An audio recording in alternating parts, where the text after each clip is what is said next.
I am originally from New Orleans. I've been in Cabo and Baja California Sur for 10 years. I've been in real estate since around 20 years old when I was in college. So flipping homes with my family back in New Orleans, buying investment properties. And since 2015, 2016, I've been here in Cabo and working in real estate. So I have a investment background from a previous career in the United States, so I differentiate myself a little bit from others here.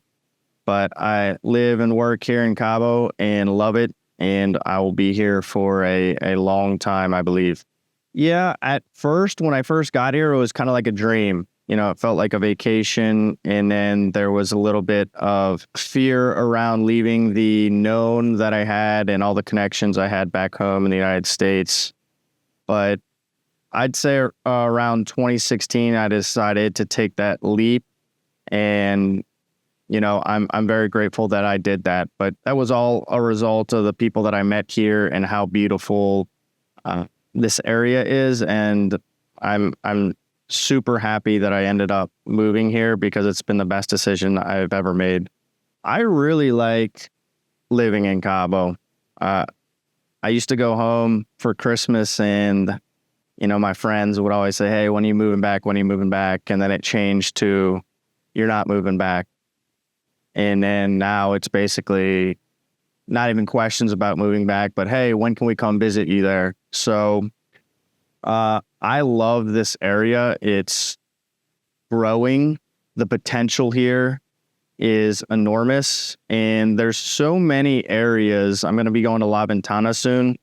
And I just don't know that. I've never been out on the water there. So being here for 10 years, there's still so many areas of Baja that are absolutely beautiful that I do not know myself. So if you're coming here twice a year, that's probably going to be the same thing for you. Get out and explore. It's such a beautiful place. Cabo is a very unique place. Very unique place.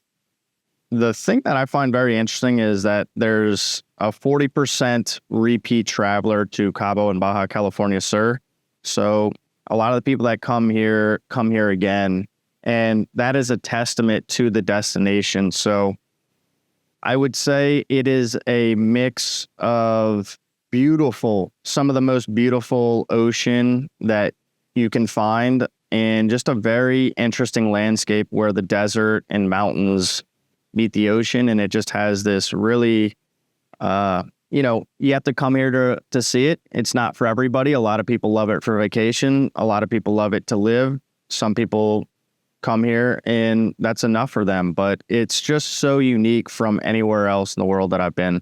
I think the biggest misconception about Cabo is, one, that Cabo is everything. So you have so many, all the way up to La Paz, which is 2 hours away from Los Cabos. You have so much to do here. The other thing is that Cabo always gets categorized as a party scene. I've lived in San Lucas for 10 years and I don't party at all, so, and it's not that it affects me. Yeah, there's an area, I describe it. It's kind of like New Orleans. You have Bourbon Street where a lot of the partying goes on, but none of the locals live around there anyway. So it's there if you need it. That's what attracts and draws a lot of the tourists as well.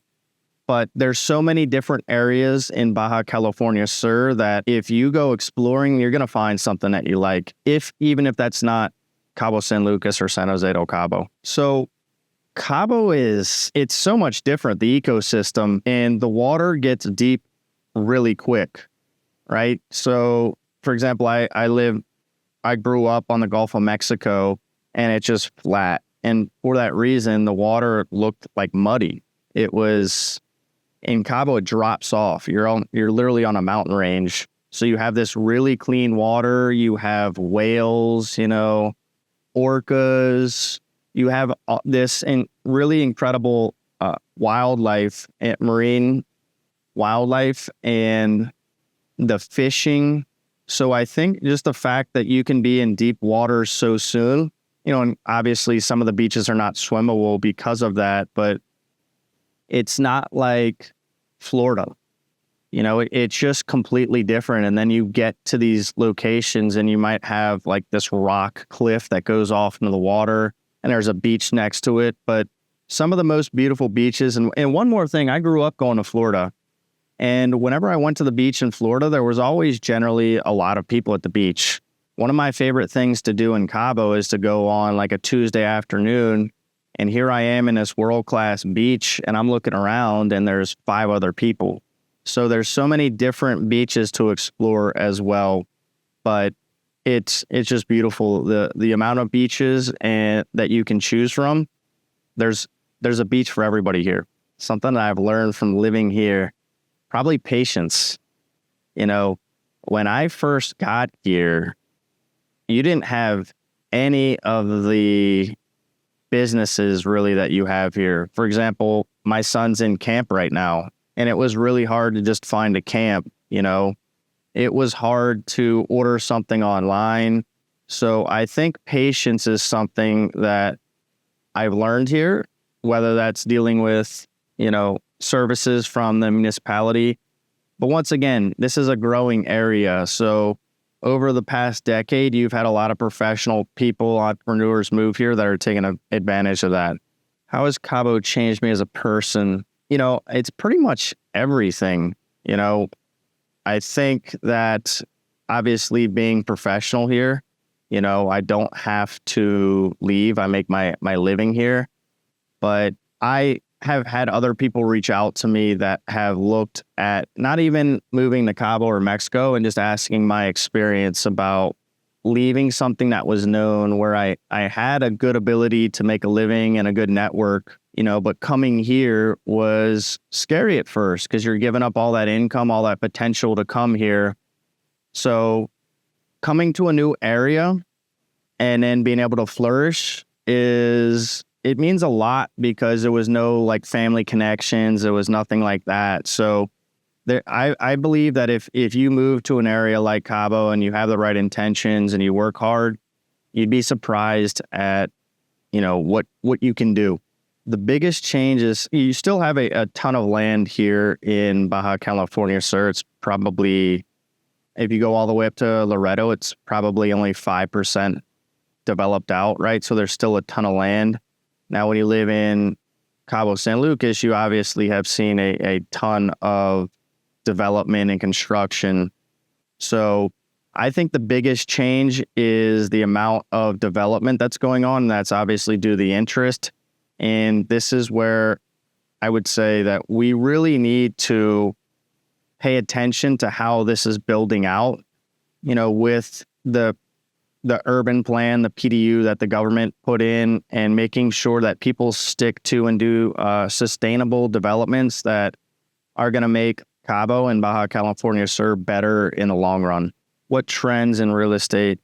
I would say right now, one of the things that I'm following is, first of all, where is the growth happening that's outside of Los Cabos? And how that's growing and what's limiting that growth. For example, the lack of infrastructure on the East Cape. But one of the trends I'm following right now is over the past 5 years, there's been a lot of development and construction happening here.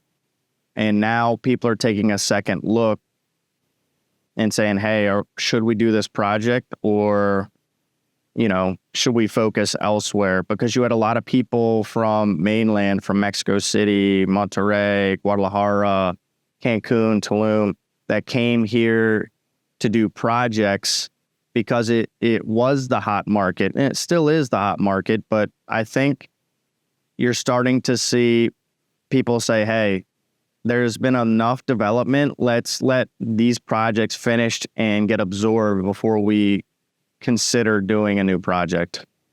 I think the biggest mistake a buyer would make is simply being in a rush. And to be honest, that all starts with, you doing research before you get here and picking the right person to work with. But I think most things can be avoided by not being in a rush. And I think people have gotten a little better with that, considering it's a buyer's market. You can pick and choose and take your time depending on what you're looking at.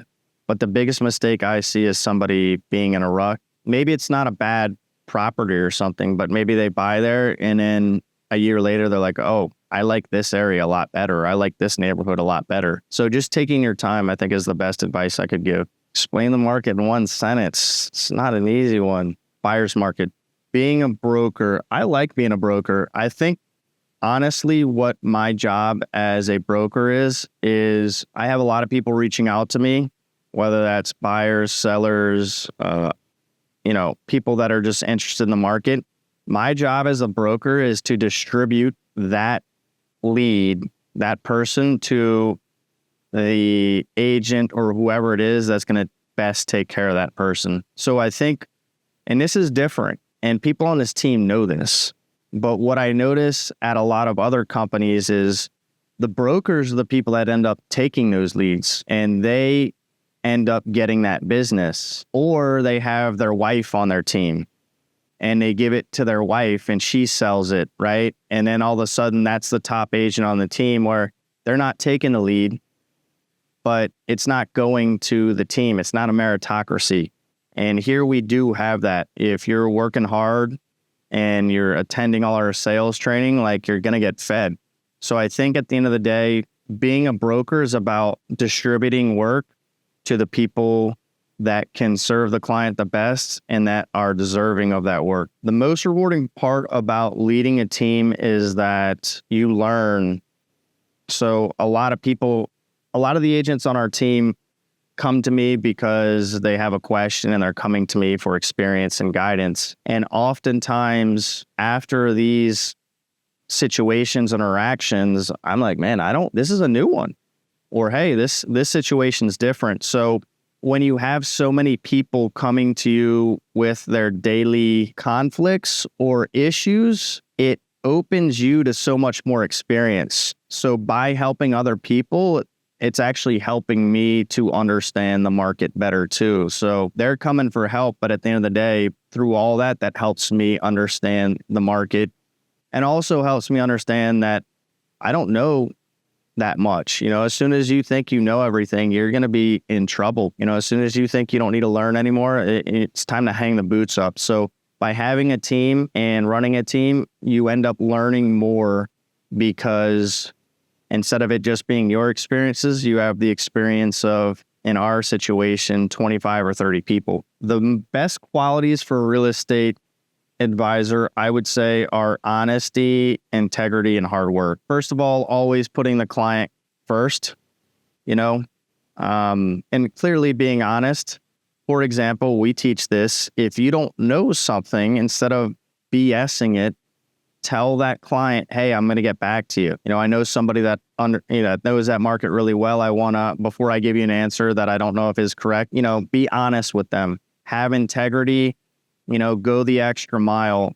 And I think if I think about an agent that just joined our team a little over a year ago that's doing really well, another thing that's just not teachable is work ethic. And it's not just work ethic, it's doing the right work. And also those types of agents, I think it all comes back to curiosity. They want to learn. So when there's a down day, they know that there's always something to be done. They're not going to sit on their butt. They're going to go out and do some work and be productive, even on the days they don't want to do it. So when new people join REmexico, obviously we want the best, right? And once again, I'll go back to a new agent that has joined that's a friend. But on top of this, I generally will train somebody new. I like to do it. And this agent that is a little over a year on our team, it was basically after the year, I was like, hey, you're on your own now. And that wasn't anything more than that agent actually can do a better job than I can now. And they've elevated to the fact. So when they come to me, it's generally a high level situation. Hey, I what would you do in this situation? So I like when a new person comes on, I don't want to give you a fish. I want to teach you how to fish. And it makes me very happy to see a lot of these people that came in and maybe they didn't even know how to tie their shoelaces when it came to real estate. And now they're just out running and gunning and doing very well for themselves. And then that's first and foremost. But after that, it's more the family. You know, there's an agent here, and they got into a bind, and this agent would tell you, without a doubt, I didn't hesitate to step in and help in that situation.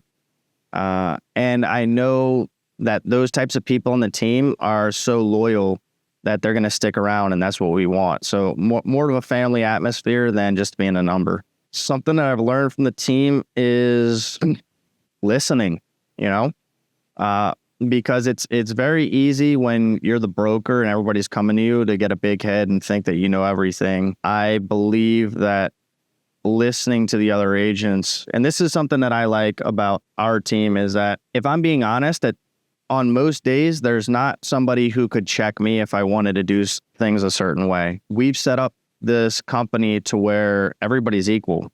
Now, sometimes when things get out of line, you know, you got to step up. I like being on par with the newest person on the team. They can come to me about anything. They can give a criticism if they don't like the way something's done, because we're not going to be up on our high horse, you know. So being able to take feedback and have an open door policy where people are comfortable coming to you with the good and the bad, I think that all comes back to being able to listen. It's not just rigid. Success for me today versus 10 years ago, I'd say, is being happy and doing what I want to do. I think when I first got in the industry, it was anybody that came in I was working with, right? And today I'd rather work with a client that has less financial reward, but more of a chance for a relationship, or at least a fun time during the transaction, than a bad experience and more money. And that's something that's definitely changed. And I think the ironic thing about that is, if you do that first, you actually end up making more money anyway. And I think about a lot of my clients, like Barry, probably talk 4 or 5 times a week. He's down here a couple times a year. You know, we'll go out to eat. Our families are hanging out. And this is now a friendship. It's gone from professional to friendship, but he also knows that I'm there professionally, and he's seen me there professionally in situations where things weren't going our way. So the professional aspect of it is first, but the ability to have these relationships with people that live in areas that I didn't know anybody before. And that's one of the great things about living in Cabo and Baja, is there's such a good mix of people from so many different locations, whether that's Mexico, the United States, Canada, other areas of the world. If you're out there and you're doing good things, you'd be amazed at how many interesting and cool people you'll meet here. One piece of advice would be to under promise and over deliver. And I would also say that this is really big on me. If you say you're going to do something, you do it. And if you say you're going to do something and you don't do it, you reach out to that person who said that you told them you were going to do it, and you tell them why it didn't get done and when it's going to get done. But if you say you're going to do something, you need to do it. And then also under promise and over deliver. What makes me different from everybody else here? Everybody knows I'm different, but I think one is my background, having an investment background. You know, I had a Series 7, a Series 6 license, and they don't just hand those out. So that was actually handling people's money. So I have that background. Another thing for sure is the work ethic is obviously a big one. But the biggest thing for me is the curiosity. I'm so curious that I just like having conversations with people about new areas. And I'll give an example. Last year, I started doing a bunch of videos and exploring on the East Cape. And before that, it was always Todos Santos. And it's funny because every once in a while, I'll have somebody reach out that follows me. And the guy asks, he's like, hey, you've been doing a bunch of stuff on East Cape. You know, do you have something against Todos Santos? It's like, no, I love the Pacific side and Todos Santos. But when I first got here, that area, Todos Santos, Pescaderos, Cerritos, it was a very inefficient market. You know, there wasn't that many professional people there. You know, today, that is a super efficient market, and it's a lot easier to understand. And I'm not going to say I got bored, but I just know exactly what it is now. Now, clearly, everything's changing and you want to learn. I understand that. But then when I went to the East Cape and I started asking questions, I couldn't get any answers. So my curiosity was, hey, this is more interesting right now because it's a lot harder to get answers. And because of that, I met a ton of people out on the East Cape. I know people that have huge pieces of land on the East Cape. And it was just because I know that other people here knew that that was going to be more difficult. But because it was more difficult, that's what I wanted to do. And that just comes down to curiosity. And once again, always doing something, never wasting a day. And I think it's easier when you like what you do. And last is I honestly don't care about commissions or money. And the ironic thing is, Andrea on our team, she'll tell you this is true. The more I carry myself that way, the more money I end up making. And this is a huge difference. And I'm not going to say sometimes it could be a bad thing, right? I'm not going to work with somebody based on, I'll have sales. Our accounting team reached out about a commission that hit a month ago. And they're like, hey, did you get this? And I was like, I don't know. I had to go in online and check to see it went in. Like, I'm just not paying attention to that. And what I mean by that is, one, I want to work with people that are interesting, not necessarily the most high dollar, but two, ethically, I'm not going to do anything that I think is going to be detrimental to that client, their money, their investment, their peace of mind, just to get a commission.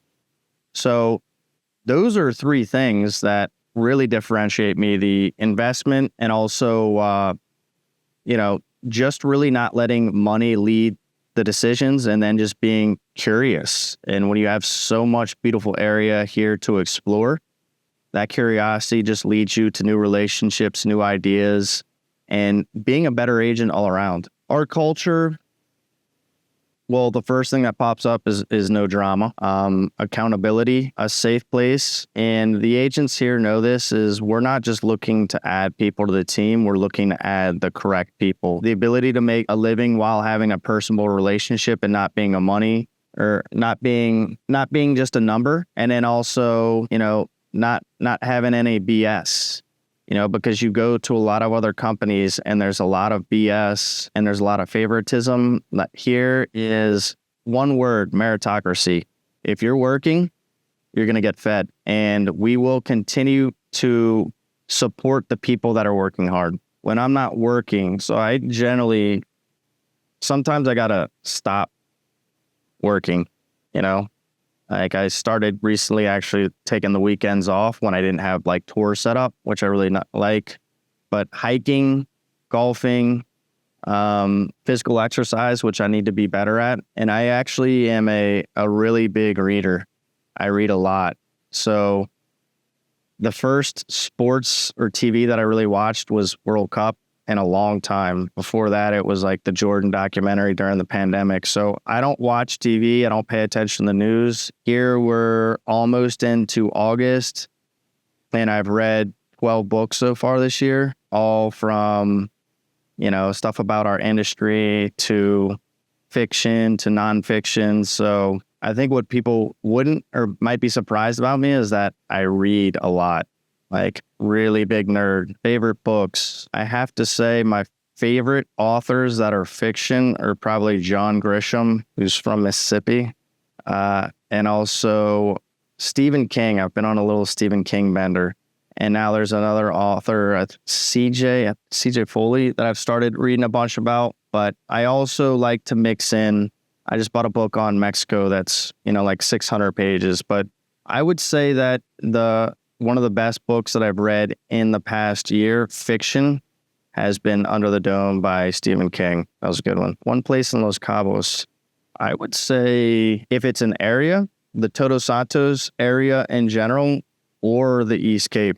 I wasn't in real estate. What would I be doing? Good question. I think I like to write. I think I might write. But if we're talking completely out of it, I think I like people. I might have a barber shop, and when you're cutting people's hair, you get to know them better.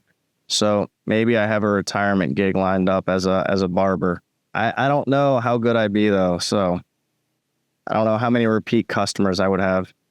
One decision that I'm most grateful would be moving here, but it would go back. My father is an attorney and runs his own law firm. And when I graduated from college, he told me that if I became a lawyer, I would not be able to work at his law firm. And the only reason that I wanted to become a lawyer was so that I could work at his law firm, have the corner office, and not do anything. And he knew that. And when he told me I wouldn't be able to work there, I was actually a little angry about it. That would probably be an understatement. But that turned out to be the best thing that ever happened, because I know if I had the ability to go that route, I would have done it. And I don't think I'd be very happy today. So one was my father not letting me work in his business. That was such a blessing in disguise. And the second thing was being able to jump here with a little bit of fear that it wasn't going to work out.